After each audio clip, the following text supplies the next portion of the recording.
Hi everyone, welcome to our channel. ఈరోజు మరమరాల లడ్లు ఎలా చేసుకోవాలో చూద్దాం. దానికోసం ముందుగా ఒక బాండి పెట్టుకొని అందులోకి 1 టేబుల్ స్పూన్ నెయ్యి తీసుకోవాలి. నెయ్యి కరిగిన తర్వాత అందులోకి మరమరాలు వేసుకోవాలి. నేను 250 గ్రామ్స్ తీసుకున్నాను. వీటిని బాగా రోస్ట్ చేసుకోవాలి. అంటే మనం మరమరాలని ఎప్పుడైతే పట్టుకొని మెదిపితే అది క్రిస్పీగా పగిలిపోవాలి. అప్పుడు దాకా రోస్ట్ చేసుకోవాలి. బొరుగులు ఒకసారి ఇలా క్రిస్పీగా అయిపోయిన తర్వాత వాటిని స్టవ్ ఆఫ్ చేసుకొని వేరే ప్లేట్లోకి తీసుకొని పక్కన పెట్టుకోవాలి. బొరుగులు రెడీ అయిపోయిన తర్వాత మనం బెల్లం పాకం రెడీ చేసుకోవాలి. బెల్లం పాకం కోసం ముందు బెల్లాన్ని కరగబెట్టుకుందాం. నేను ఇక్కడ 500 గ్రామ్స్ బెల్లం తీసుకున్నాను. అంటే మనం బొరుగులు ఎంత వెయిట్లో తీసుకుంటే దానికి డబల్ ద వెయిట్ బెల్లం తీసుకోవాలి. అలా తీసుకుంటే కరెక్ట్గా సరిపోతుంది. ముందుగా బెల్లాన్ని కరగబెట్టుకొని వడగట్టుకోవాలి.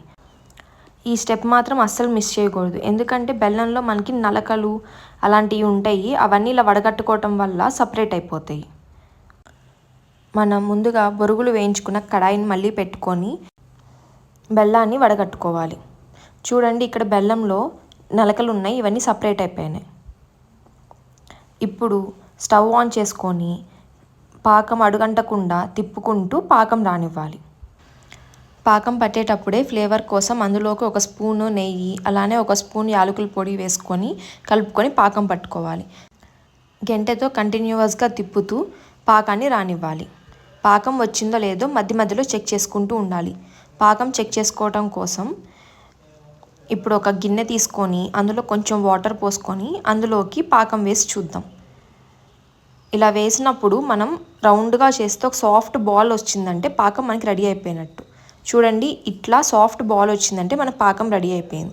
ఇప్పుడు మనం స్టవ్ ఆఫ్ చేసేసి ఇందులోకి మనం ముందుగా వేయించి పెట్టుకున్న బొరుగుల్ని వేసి బాగా మిక్స్ చేసుకోవాలి.